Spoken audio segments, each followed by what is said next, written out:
democrático y están en su derecho de venir a Madrid. Madrid es una ciudad del Estado español, lo mismo que Barcelona, y por tanto cualquier español, cualquier catalán, cualquier ciudadano se puede manifestar en cualquier lugar de España.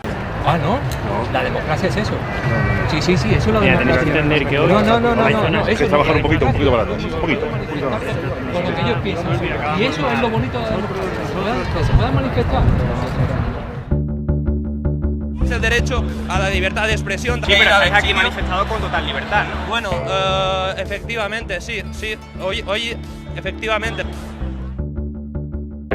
Escucha España que no hay lucha pequeña por los derechos civiles ni viajes largos para los derechos de autodeterminación.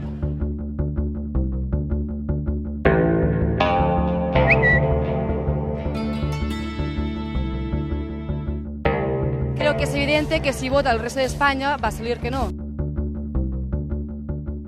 En Extremadura no hay trenes tampoco, pero no compares Extremadura con Cataluña.